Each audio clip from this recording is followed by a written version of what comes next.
All right. Well, welcome and good evening, everyone. My name is Julie Shields Rutina, and I am the Director of College Planning, Education, and Training at MEFA. And would like to welcome you to this webinar this evening, which is a question and answer Q&A with admissions experts. And I have lots of questions to ask these, very talented individuals, and I know you do too. So what we'll ask is that if you have some questions and you want to put them in the Q&A, that's great. And otherwise, I'll be asking some questions, and we'll learn a lot. If you have to leave early for some reason, just know that I am recording this, so we will be sending you a link to the recording in the next day or so. And with that, I am going to turn it over to our terrific panelists. We have Joe DiCarlo from Worcester State University, Caitlin Provost from TCU, and we have Jonathan Elshire from Brandeis University. And they're going to tell you a little bit about themselves and their institutions before we start in on the questions. So, Joe, I guess I'll start with you. You're on the top of my screen. Sure. Well, good evening, everyone. My name is Joe DiCarlo. I'm the Dean of Enrollment and Director of Admissions at Worcester State University. Worcester State is a public liberal arts and sciences university located in the city of Worcester, Massachusetts. We're medium-sized. We have about just over 5,000 students on our campus. A good majority of our students come from the state of Massachusetts. We are part of the Massachusetts State University system. So some comparable schools to Worcester State would be Bridgewater State, Salem State, Fitchburg State, Framingham State, in addition to Westfield State and obviously Worcester State. We offer about 90 different majors and minors at Worcester. Some of our more popular programs or larger size programs are our business administration major, our biology major, criminal justice, psychology, and our nursing program. But again, we offer programs across the humanities and social sciences, as well as the science, technology, and health sciences as well. Average class size is small, around 21 students. Our student faculty ratio is 14 to 1, so you get a pretty personalized academic experience at Worcester State. We are a 24/7 residential campus. Our students are engaged with lots of activities outside of the classroom, including participating in our Commonwealth Honors Program. We offer internships, research opportunities on campus. Students will also take advantage of study away or study abroad experiences. Again, we are residential. We have a 4-year housing guarantee. So for students that do wish to live on campus, they're guaranteed on-campus housing for the duration of their time at Worcester State. Very active student body, about 45 different clubs and organizations. We also offer Division III athletics. Some of the reasons why students choose to attend Worcester State, beyond it just being a really great university, our campus is on the west side of the city. We're a fully contained campus on about 58 acres with state-of-the-art facilities. It just has a really comfortable, safe, and secure feeling for our students. They're also drawn to our Major Plus program, where students can complete 2 programs of study as part of their bachelor's degree within the 4 years at no additional cost. Value is another big draw for students interested in Worcester State. As a commuter student, our students pay just under $13,000 a year. They want to live on campus. The cost is just over $22,000 a year. Plus, that would obviously be supported by merit scholarships and/or financial aid as well. So it tends to be a pretty affordable option for families. And from an admission standpoint, it's relatively accessible. We look for students to have a solid 3.0, a solid B average, high school profile. Those students are considered eligible for admission. So if you find yourself being a pretty solid B student, you would be competitive for admission to Worcester. We do have some programs that have a higher GPA requirement, like our nursing program, for instance, closer to an A average. But we work with a broad range of students, anywhere from a 2.0 to a 4.0 plus in our admissions process. So it tends to be a relatively accessible option for students, both academically and financially. So happy to be here tonight, and look forward to sharing some information and answering some questions along the way. Thanks. Thank you. And Caitlin, I'll have you go next. Hello, how are y'all? My name's Caitlin Provost. I am the Regional Director of Admission for Texas Christian University, TCU, based full-time up here in Massachusetts. This is my 20th year working in college admissions. I've been with TCU based up here for 15 years. Before that, I was with a small school in Virginia, and before that, a small school in the greater Boston area. I'm Western Mass, born and raised my whole life, so I love being up here for TCU. A little bit about my school. TCU is a really fantastic mid-sized liberal arts and sciences private institution. We're just over 11,000 undergrads, and we are currently in a period of intentional growth. So about by 2034, we hope to be closer to about 15,000 undergrads. So a lot of really exciting stuff going on campus. We are in the process of building over 3,000 additional beds on campus. That should be opening by fall 2027. We are building academic buildings and parking spaces and just expanding everywhere. So TCU is in a fantastic place in the market. So we're just kind of doubling down right now. Overall, I mentioned that true mid-size. I really think TCU is a fantastic combination of a personalized education with a really big school experience. So small classroom sizes. We don't do the big lecture halls. Average class size is about 26, 27 students. It is very discussion based, but at the same time, you get the all-out college experience at TCU. We are one of the smallest, actually, but most powerful athletic schools in the country. We are a Power 5 Division 1 member of the Big 12. In the past couple of years, we've been in the top 25 in the country in football, men's and women's basketball, women's soccer, men's baseball, equestrian, beach volleyball champions, rifle, tennis. The list goes on and on and on. So it's really awesome that you're able to experience that at TCU, but without actually having to go to school with 30, 40, 50,000 students. So it's a great combination.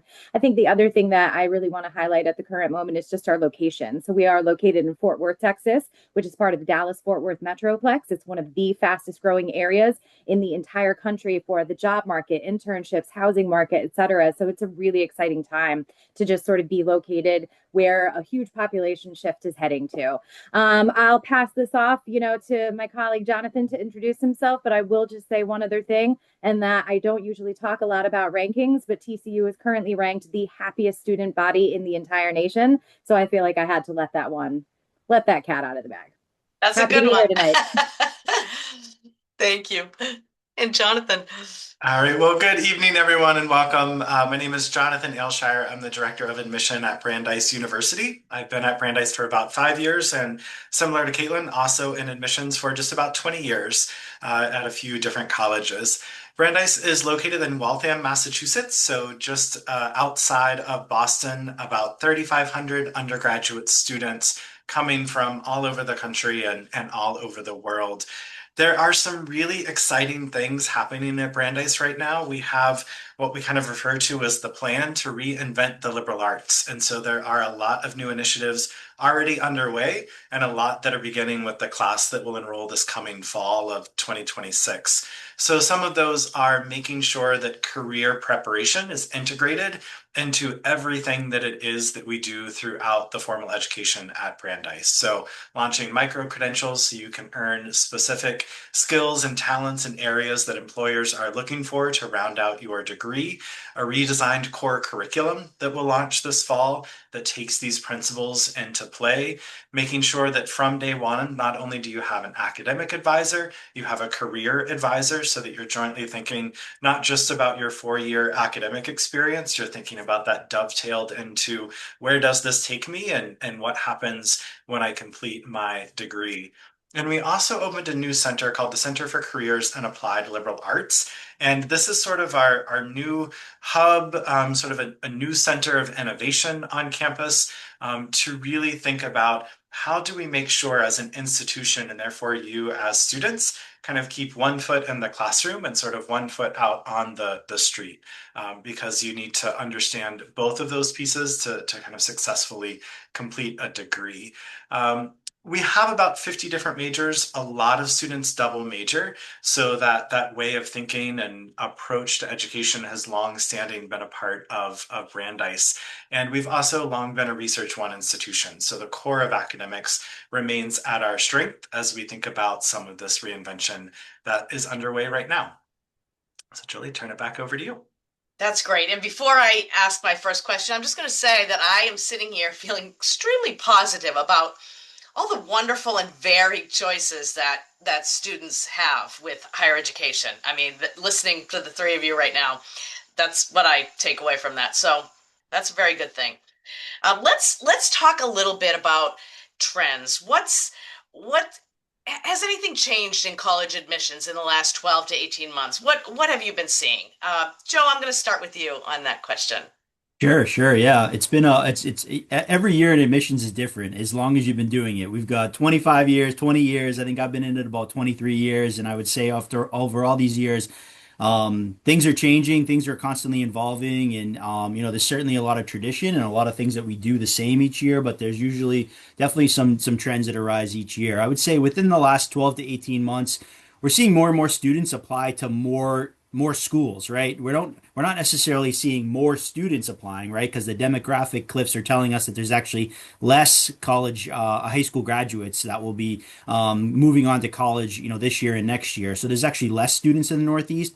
But if you do any type of research on college application numbers, colleges are reporting record-breaking, college application numbers year over year, right? Even though there's actually less students, that are graduating from high school, and that could be because of more schools adopting the common application or universal applications. It could be because more schools are sort of streamlining their admission processes to lessen barriers for students, waiving application fees, and it's definitely because students are casting a wider net, right? Students seem to be much more mobile and more willing to consider schools that are out of region. Caitlin's a great example, right? Being here from Texas, she's seeing students that from New England are looking to move to go down to the South for school for a variety of reasons. So students are casting a wider net. So you're seeing back in the day, maybe students were 8 to 10 schools and then it was 10 to 15. Now it could be students applying to 15 to 20 colleges, for a variety of reasons. Another trend is related to test scores. Post COVID, we saw a lot of schools adopt test optional admission policies, but we're seeing some changes to that rather than just sort of being more blanket test optional, leaving it up to the students to submit scores or not. Some schools are tweaking their policies, right? So they might be moving towards actually bringing test scores back as a requirement, or maybe it's back for certain majors, or they're adopting test flexible or test blind policies. So it's really important for students to be, understanding in their college search. First, taking the testing seriously and certainly taking testing, but having an understanding of the types of schools that they're applying to and how test scores, may be changing in terms of how they're used in the admissions process for schools that they're considering, in the future. And then lastly, AI, right? AI is all the buzz right now. It's rapidly changing and becoming part of everyday lives.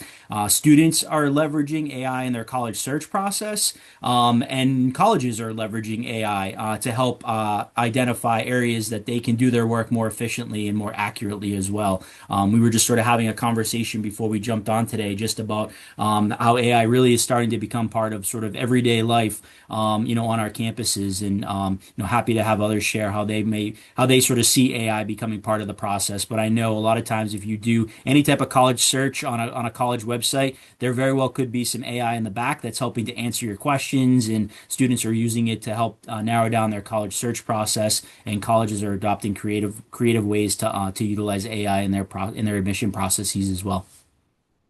Thank you. And Caitlin, you mentioned something that you were seeing that was a little bit different recently. Yeah, so I want to touch on a couple of different things here. And one of the things that we talked about earlier, I actually want to save for one of the later questions because I think it's more of like a future trend piece. But, one of the things that Joe just mentioned was talking about how students are applying to more colleges and universities, but there's actually less students in that population than there were several years ago. And that's absolutely true. And it's absolutely true in certain places too. There is a huge geographic shift in our country where, I am based up here in New England because 15 years ago or so, there were so many students up here and we really wanted to get a foothold. And now that number's drastically increased. And I'm actually still here just to make sure that we're fresh on top of folks' minds. And there's like a lot of competition. And so that is also the shift in other places. Being a regionally based representative, I can kind of speak from that perspective. And it's interesting that in the field of college admissions, there's also been a huge shift over the past, 5 or so years to a lot of schools adding regional reps based in other part of the country. I like to say that I've been doing this before it was popular because I have been working from home for almost 20 years, but so many schools now have reps based in California, Northern California, Southern California, Florida, Georgia, Texas is a huge one right now because that is now where the massive shift in population is going. And so to stay competitive in the market and try to recruit those students, a lot of schools have base reps there. So it actually makes our jobs even harder in the places that we are located because now all these fantastic schools are in what would be traditionally known as our markets, trying to recruit and work with our students. So I think that's something interesting. I also think that due to that, a lot of schools, especially private schools, are focusing a little bit more on their own backyard in some ways. So I know that, again, with such a huge shift of recruitment coming to Texas, because there's so many college going students from that state, we launched a program called TCU for Texans. And it's a financial program that if students' families make less than X amount of money, we will be committed to fully funding said students. And I'm sure there's programs, up here of the same manner, but it's just quite interesting what enrollment management folks are kind of coming up with and doing to make sure that our schools are staying relevant and we are getting those applications and we are very competitive in the market. And obviously, finances, it's a huge piece with the finances, especially for sort of like those middle income students, I feel like is where we are all really fighting to yield these students. And now with students applying to more and more colleges, they have more and more financial options. And that's one of the main reasons too, that we're seeing so many more applications out there. So it's been quite the interesting time on the enrollment management side. And I'm happy to talk about some geographics a little bit later as well. No, that's great. I don't know. Is there anything you'd like to add, Jonathan? Something that I think that was covered really well between Joe and Caitlin. So yeah, I think there are a lot of evolving pieces. Admissions is always changing, but they've hit some of the big ones. That's great. Thank you. So Caitlin, I'm going to ask you the next question, which is when you're speaking now to parents, students, they have their own ideas about this college admissions process. And so I'll ask, what are some things that matter more in this college admissions process and some things that matter less than they might think? Yeah, that's an interesting question. And so and I'm sure all of us presenters on this webinar do the same, but I do a lot of these types of discussions, talking about the college admission process and panels and symposiums and all this stuff. And I think one of the most interesting things, no matter how things change over the years, is sometimes when we get these questions, you're going to hear admission folks say the answer, it depends. And because it's very much true. It depends kind of on everybody's individual schools, what they're looking for, how they review their process. I'll kind of speak towards like an overarching holistic review because I think everybody on this call performs holistic admission review. I would say it's a combination of everything. So in terms of the application, at least for how we read and generally in holistic admissions, at the end of the day, academics are going to be the number one thing we are looking at in the application process. It's our responsibility to make sure that we are setting students up to come into our schools and be successful in the classroom. So we are looking or taking a really deep dive into the transcripts, grade trends, course selections, rigor depending on what's offered at a student's particular high school, things like that. Every application we get along with the school transcript, we get something called a school profile, which is very handy dandy for us to get more information. And so we consider students in the context of their specific high school. So what classes are offered, what rigor is offered. It would be unfair for us to ding a student on a strength of curriculum if their school doesn't offer any AP or IB classes, things like this. So this is something that we all keep in mind. So I would say the academics are sort of going to be the biggest piece on that. And then after that, I think it's a combination. After the transcript part is done, that's when I can have some fun with an application because I really get to know the student. So a combination of a resume. What are you involved in?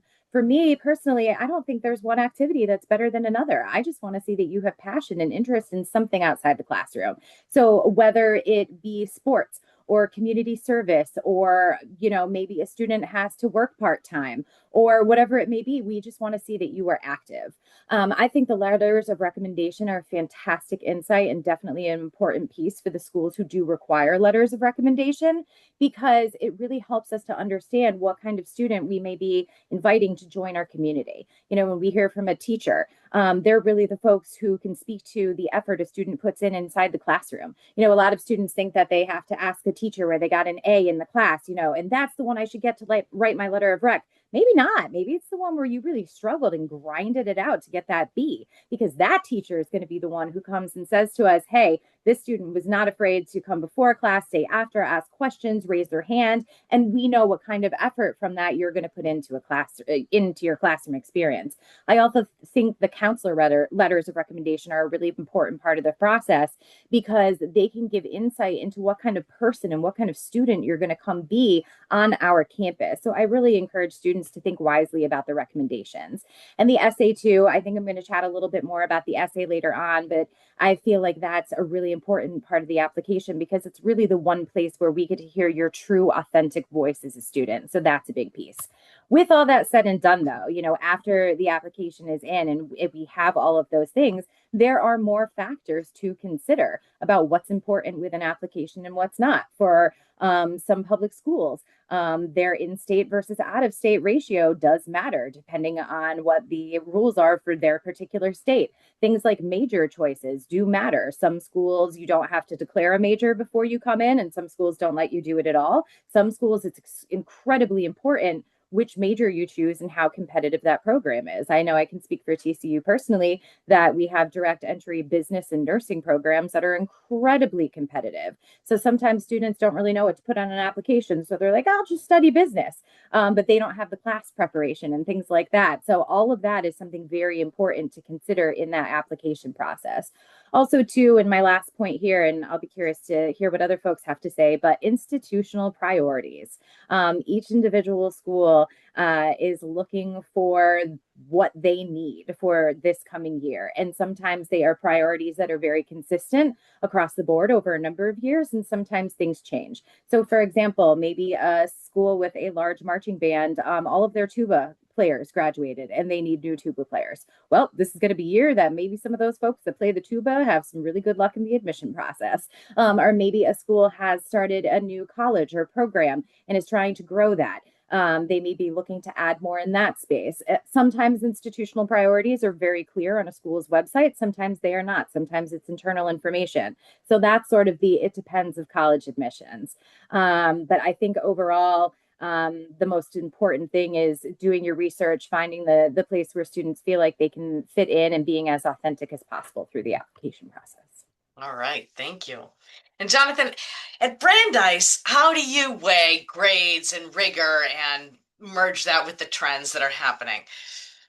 Yeah, so the transcript is an integral part of an application review process at most any institution. And institutions will be looking for different pieces of that transcript to understand who you are as a student, who you are as an academic. Because ultimately, each institution is trying to determine if you have the preparation to come and be successful in the programs that they're offering, and to ultimately complete a degree. We're not just looking to enroll classes for the next semester. We're looking to enroll students to come and contribute to our academic communities, earn degrees, and move forward. And so grades, rigor, and the story that those two pieces tell on the transcript are really important. And they tell slightly different stories. Grades without context don't tell us too much. Rigor without context doesn't tell us too much. So grades, institutions and Brandeis is typically thinking about this in a few different ways. One, is there a trend line or is it steady, right? Are you always kind of across ninth grade through the first semester of senior year earning essentially the same types of grades? Or did those grades trend up or trend down? Maybe it went up and down as different things were going on.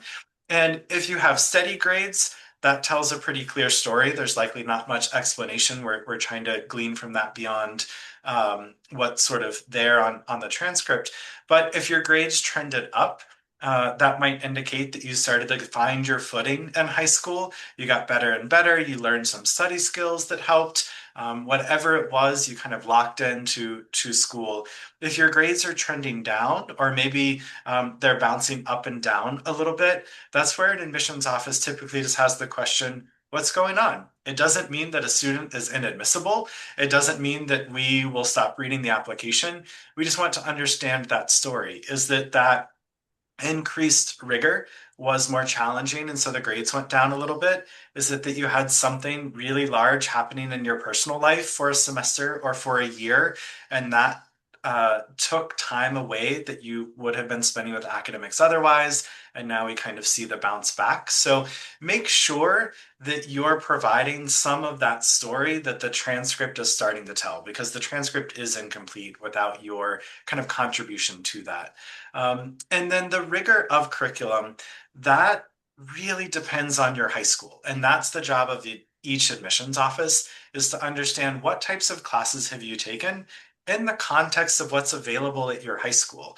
We can't just assume that every applicant has access to the same APs or the same honors classes or even the same tracks of math courses or science courses.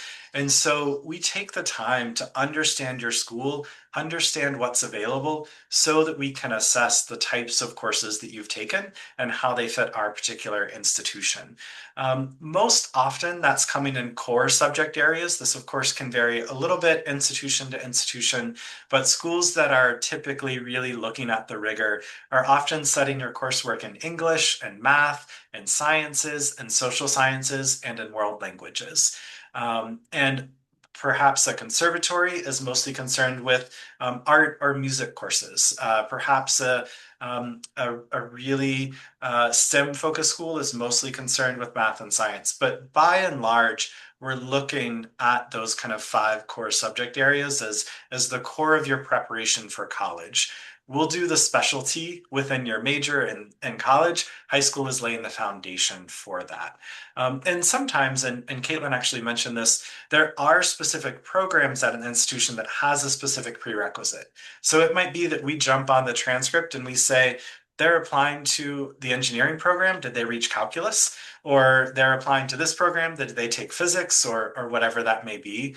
So it's important also, the schools that you're applying to and the programs within those schools that you're applying to, make sure your transcript is kind of set up and prepared for that particular program and institution, so that the school continues to study those trends and that coursework.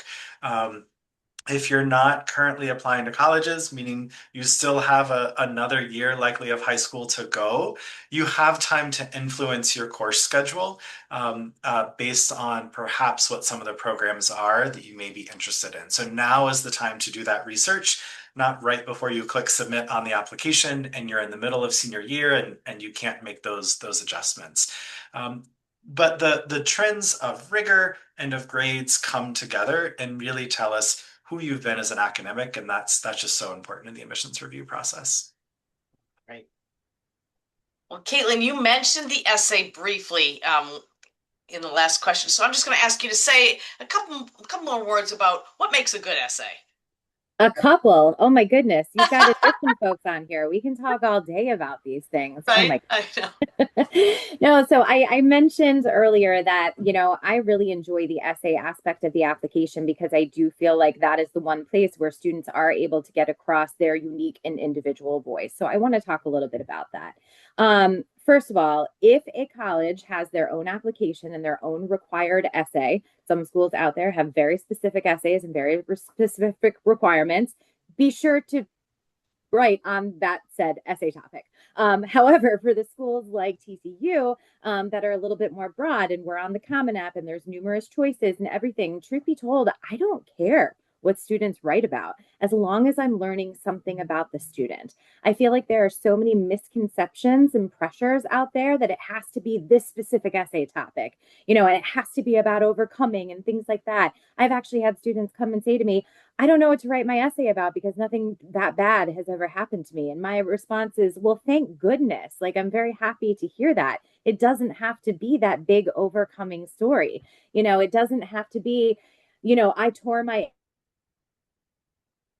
ACL and this is how I recovered. I swear there's not an ACL left in New England, by the way. Or, I didn't make the JV hockey captain, but I really overcame. And, if those things encapsulate you and explain, what you want us to hear, feel free to write about that. But no, it doesn't have to be. Some of the best essays I've ever read have been about students' backpacks and how, they find themselves and life lessons learned through there. I will tell a story, and that's, I think this was last year. I was doing some recruitment travel in the fall, and I was leaving a high school, and I had a student come run after me and said, Miss Provost, I got to ask you something about the essay. I said, all right, what's up?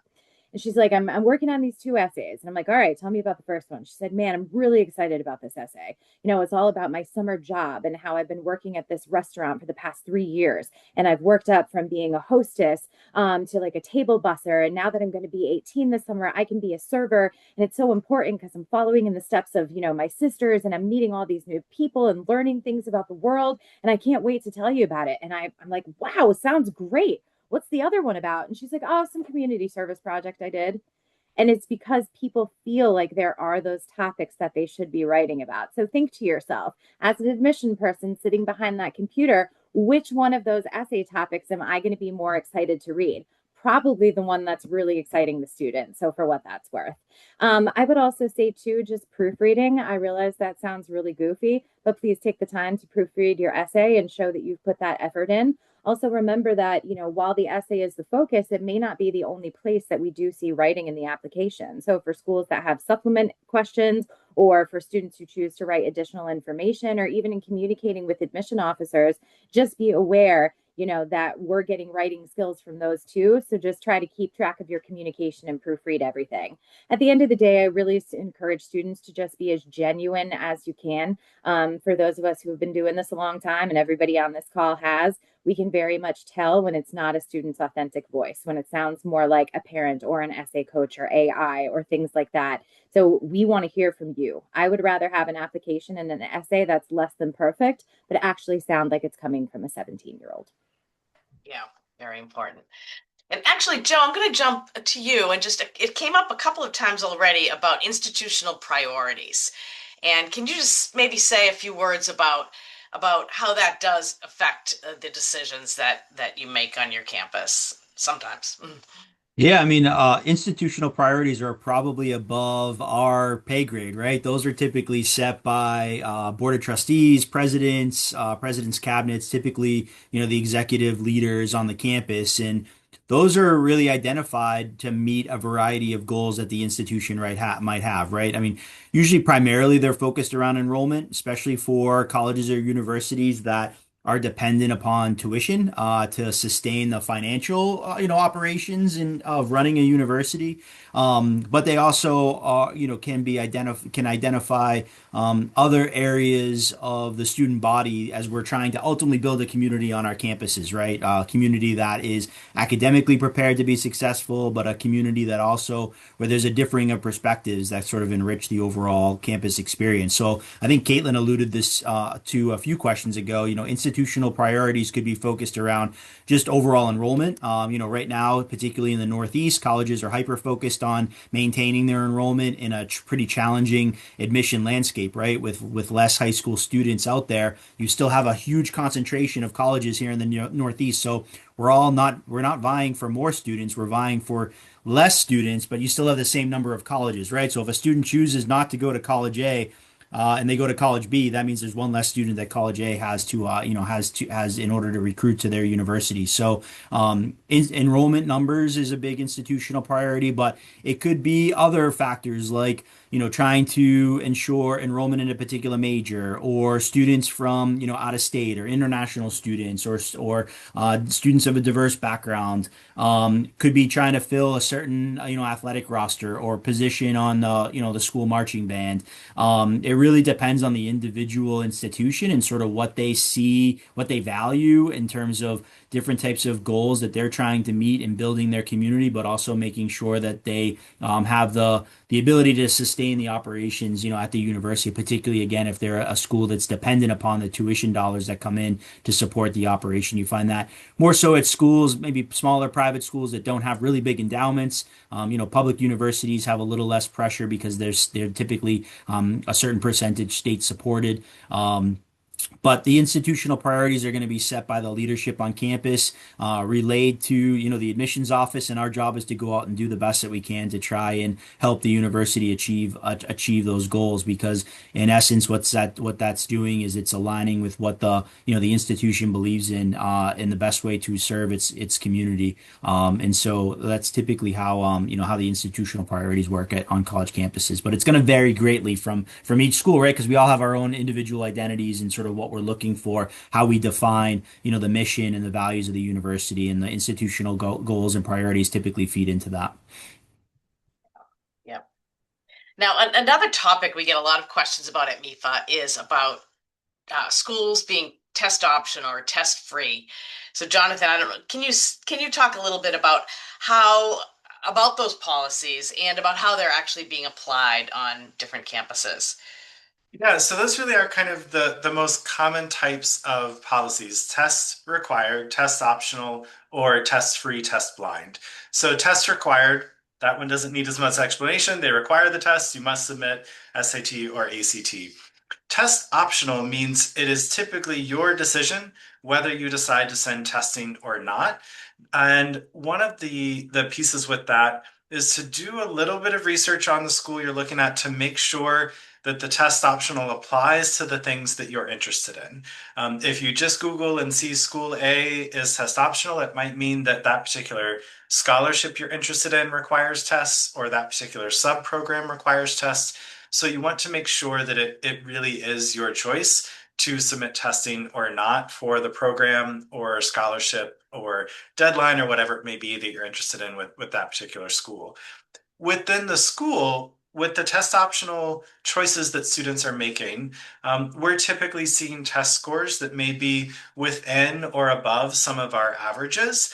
Those test scores don't, the ones kind of right in the averages don't always tell us much more about an applicant, right? That's the average that that institution is seeing across their admitted students.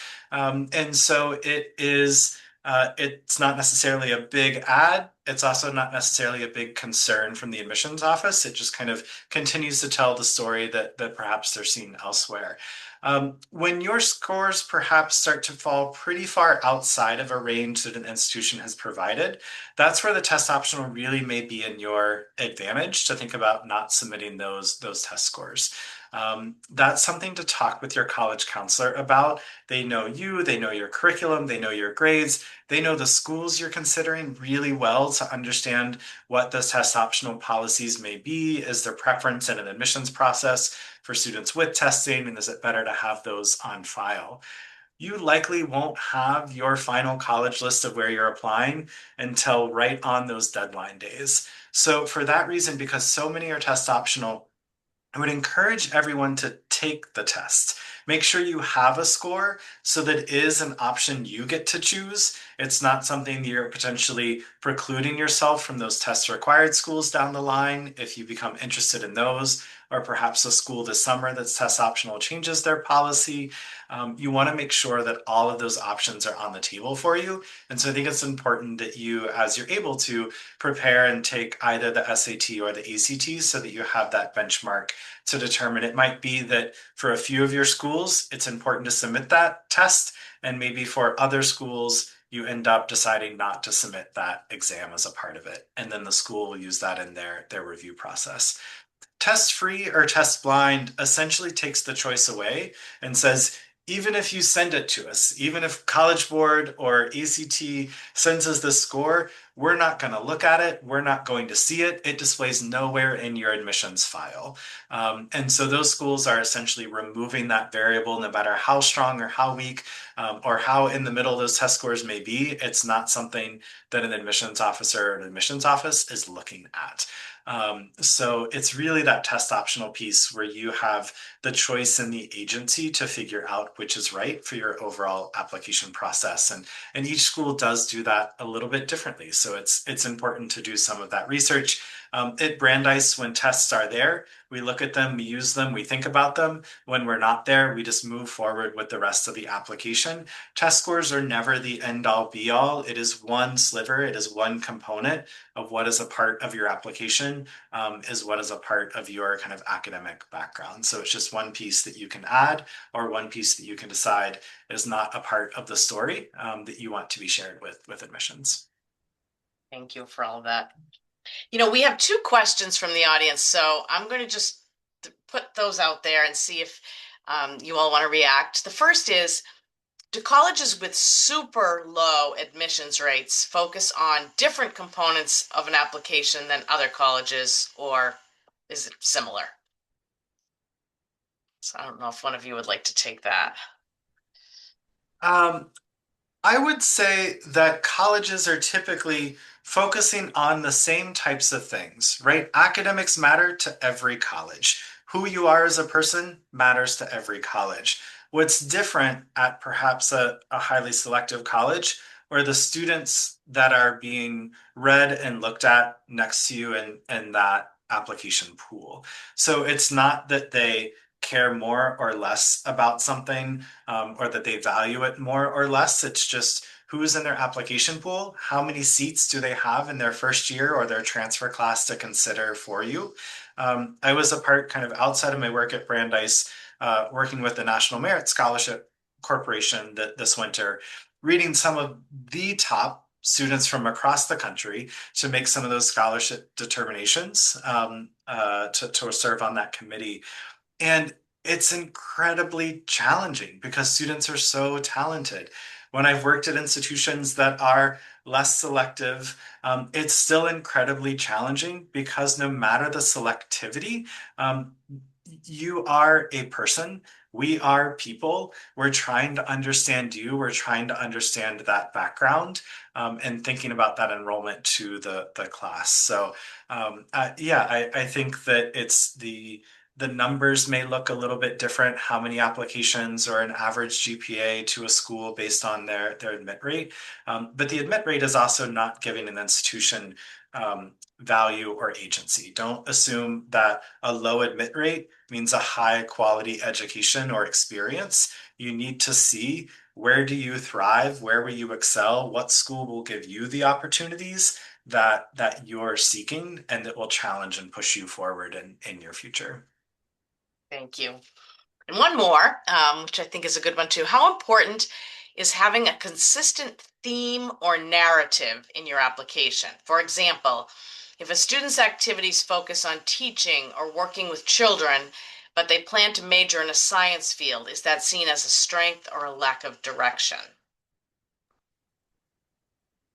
Think that's very much going to be an it depends situation. I would say for the vast majority of schools and programs, it would be seen as a strength. I love a well rounded application because, again, it shows that students are going to come to our colleges and universities and be global citizens and be interested in more than just one thing and be able to make an impact in many areas. So I personally very much enjoy that.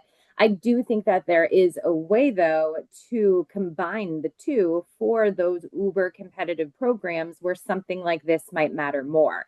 And that's really a lot about doing your research. And, Joe and Jonathan have spoken about this earlier, but really looking into, the schools that you're applying to and preparing for, those classes in senior year and really thinking far in advance.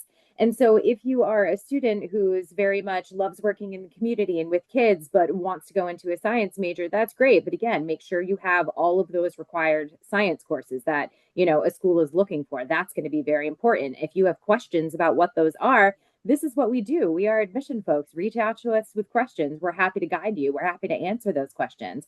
I also think that too, though, there are other ways to combine other activities and things like that. So, for example, for our nursing program at TCU, one of the big things that we focus on in the admission process for said program is going to be experience in the healthcare field. So, whether that be hospital shadows, CNA programs, volunteering, whatever it may be, that's a very important part of the program. So you can still, work with kids and have that on your resume, but also include some of these other items. So again, for the most part, I think it's seen as a huge strength being well-rounded. And if there are any questions or any ways that you're unsure of how to sort of bolster your resume to look good for a particular college or program, we are here to help answer those questions for you. Thank you. And Joe, can you maybe just talk about what should parents, students, families be thinking about, knowing the admissions trends, some of which you've already talked about, and how they're going to shape admissions and colleges in the next 2 or 3 years. So looking forward a little bit. Um, I mean, I think some trends that might sort of rise to the top. I think what I'm seeing, at least in my institution, is that students are and families are way more conscious than they used to be. I think they're seeing the price of colleges and universities increase.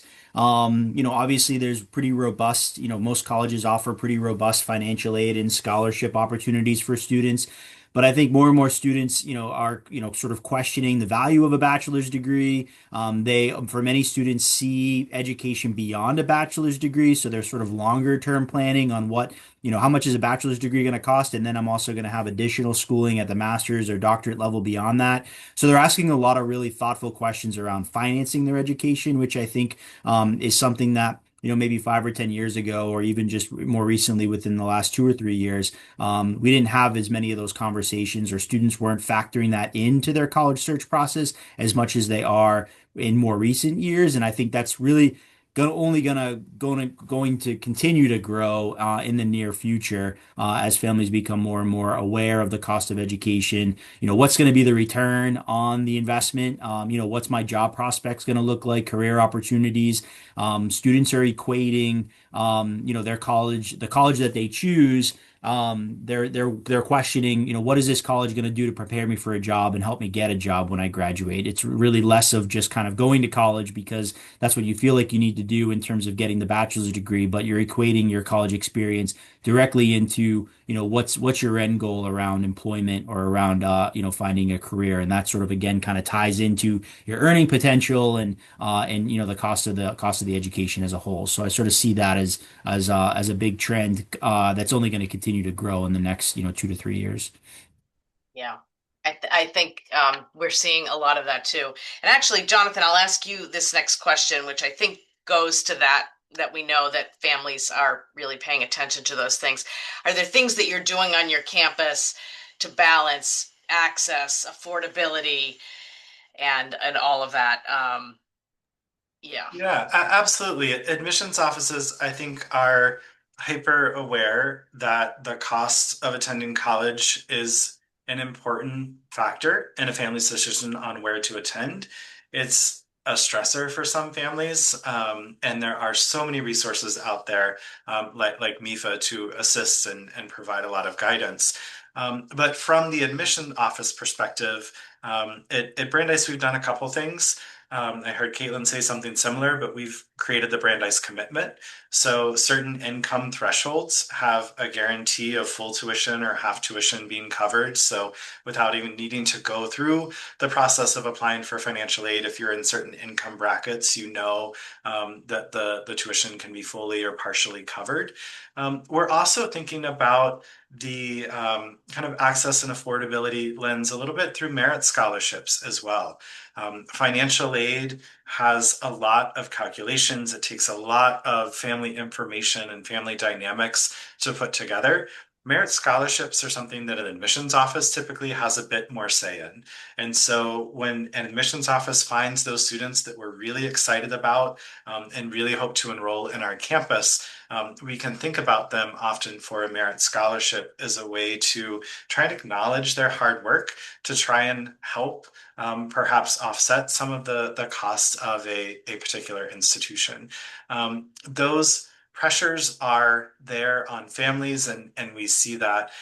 Schools also have a net price calculator that can often give you and your family an estimate. It can be a pretty broad range, so it may not specifically pull down and say like, yes, the school will definitively work for me, but it will let you see that, like, yes, financial aid is likely for you at this particular school, or substantial financial aid is perhaps likely for you at this particular college. Most important around kind of balancing some of the affordability and access is don't let the sticker price, what you see when you pull up how much does a college cost, make your decision on whether or not to apply to that particular school. It could be that whatever school currently holds the most expensive spot in the country in terms of total cost of attendance ends up being the most affordable college for you to attend. And it might be that the most affordable college located next to you and in your hometown ends up being more expensive than other schools that you were offered admission to. So paying attention to those financial aid deadlines, paying attention to those merit scholarship deadlines so that that full piece can come together. And then I think another lens of sort of the access and affordability, it's not just about that first year. We know there are subsequent years to earn that degree. And so what type of commitments is an institution making to future funding? Are they guaranteeing a need-based financial aid package across your 4 years? Is a merit scholarship renewal easy, or does it have a really high threshold of a GPA or internal standards that might put that merit scholarship in question? So not just looking at that first package, but thinking about what does that mean in the out years, in the sophomore, the junior, and the senior year. And finally, the other piece that I think a lot of schools are trying to do is being as transparent and clear as possible in financial aid offer letters. And so that the language is similar across a lot of schools, making sure that it's clear what is essentially gift financial aid, meaning that it's just money that you don't have to repay versus what might be a loan or what might be something like federal work study, where it's actually institutional funds that you aren't seeing because you're going and you're working a job on campus and you receive a paycheck. And the goal is that that paycheck is then going towards the cost of attendance. So really breaking those categories out cleanly so that you can make sense of multiple financial aid offers. Thank you. Thank you. And Caitlin, I'm going to ask you a question that we're hearing a lot of, and someone asked it just now tonight as well. How are colleges using AI in the admissions process? Oh, AI. I had to get that question. So I think the biggest thing about AI is just like the unknown, and people don't know what's going on with it. And that's what makes it scary. I'll be honest and tell you that I think a lot of colleges and universities are still kind of in that gray space in the unknown, a little unsure of how this is going to come in over the years. I think, first of all, not even in the admission process, but I think AI in general in the college search and application process can be a really great tool. Maybe you're a student that hasn't had a lot of access to schools farther away from where you live. So ask AI, ask, what is his name? Claude, Chat GPT, all the guys. I'm very non-technical, but explain what you're looking for, what you might want. It's a great way to kind of help with that college search process. Also for, ideas about yourself, like, hey, these are the values that I have. These are what's important to me. How could I possibly highlight that in a college application? Asking for ideas, asking for things like that. It's great for idea generation. What it's not great for is using it to write your college essay. Again, I mentioned this before, but those of us who are I wouldn't say experts, but who have been around this field for a very long time, we can very much spot differences between something that's genuine and something that's coming through AI. A lot of schools out there too, I've read articles on are starting to bring AI checkers into their application reviews. So be aware of that, that some of that information is being flagged. And so that's not great in the application process. But I think in terms of how most admission offices are using it currently, is exploration, seeing kind of how does it fit in with our process? Because at the end of the day, schools like all of ours on this call who do perform a holistic admission review don't want to leave the humanity behind. We want to have a say in these processes. Again, AI is great for certain things, but AI is not going to pull the human stories that we can pull and understand what a student has been through like we can through our sort of expert lens in terms of this. We were chatting earlier before the webinar started. I think a lot of schools are looking at it for more of like math. So looking at transcripts and calculating, different GPAs or counting classes. It doesn't mean that the admission folks aren't going to be looking at those transcripts, because of course we are, for grades and strength of curriculum, but just some of the math that could actually help us to get rid of human error. So I just want to stress that we're sort of in an unknown. We're all learning together. We're all implementing in different ways, but it will not take away from the humanity aspect. I say that now. 10 years from now, if we do a reunion of this Zoom call, who knows where we're going to be at that point in time. But currently, I think we're all working in higher ed and all working in admissions because we care about students, we care about student stories, and we want to help with access. And if AI can help us a little bit to get there, then let's do it. Yeah, thank you. All right, we have just a few minutes left, and we do have a few questions. So I am going to see if I can ask them, and we'll just maybe we'll do, what do they say on some podcasts I listen to, lightning round, or we'll just sort of finish up with some of these before our parting words. So let me ask, how much effort should be put into applying for scholarships versus on essays during the summer between junior and senior year? Is there a point at which there are diminishing returns in applying for more scholarships? I don't know if someone wants to say a few words about that, but I don't know that there's a specific juncture of X number of applications for merit scholarships is where it starts to diminish. I would say the diminishing returns start when you stop working as hard for that. You stop putting the thought and the effort into whatever that application may be for the scholarship, or where working on those scholarships is starting to impact your academics, the other areas that you're involved in, responsibilities you may have with family. This should ideally dovetail into that process, and it's a lot of work. Working on it in the summer is a really great way to help create some of that balance. But if the scholarships that you're applying for will make college more accessible for you and your family, then it's worth as much as you're able to put in the time to seek those different scholarships. thank you. Then we have a question. Do students who attend technical schools have a disadvantage when it comes to being admitted to college? I mean, quickly, no. I mean, I think so long as the student is taking a college prep or standard level coursework curriculum that's going to prepare them for a traditional sort of 4-year bachelor's degree.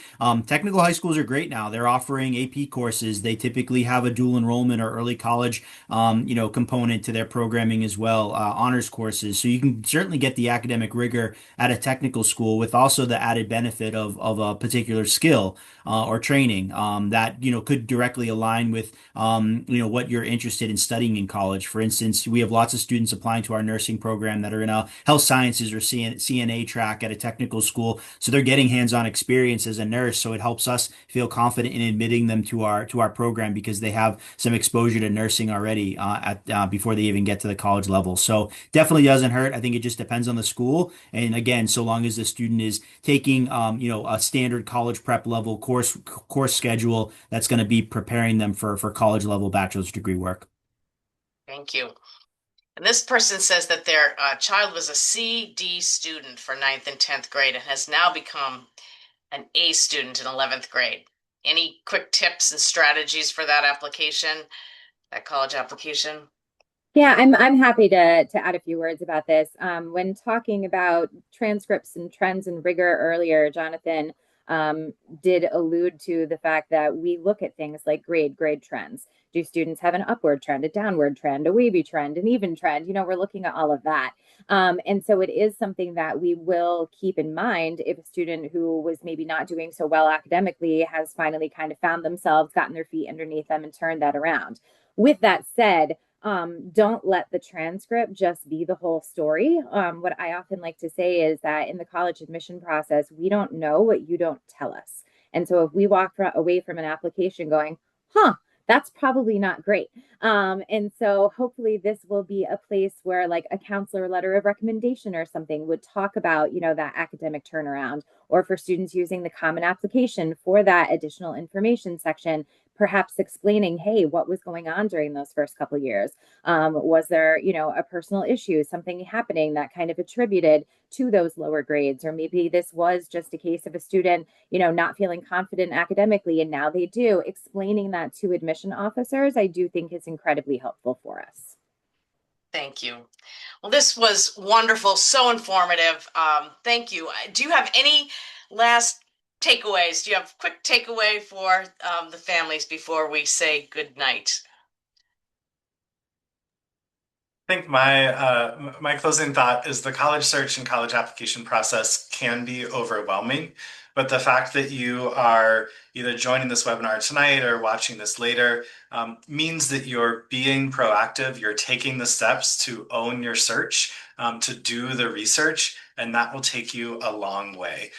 Keep owning the research, keep doing the work, and you will see the benefit of that as you kind of continue to move through the application process. I'll just piggyback off of that too, that I fully agree and support that.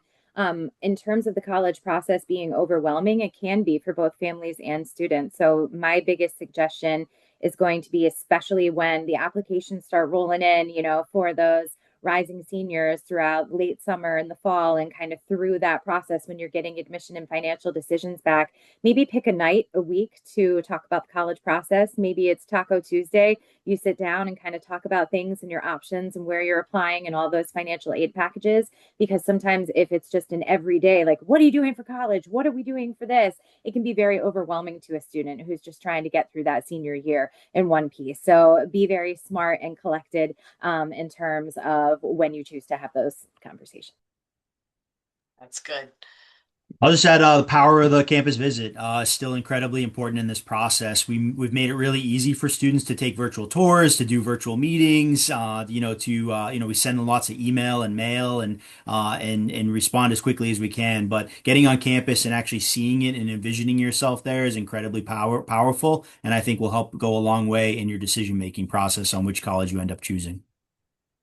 Thank you so much. Thank you to all of you, and thank you to everyone in the audience and the great questions that you brought here tonight. And yes, there are a few things in the chat. Thank you, Caitlin, for putting your email there. And if I anyone think needs to that get... went to only hosts and panelists, but if anybody has questions, okay. my information's on the TCU website. Please reach out with questions. That's perfect. That's perfect. And you can always be in touch with MEFA, and I hope you are. We're happy to help you through this whole process as well. So thank you again, and everyone have a good evening. Thanks.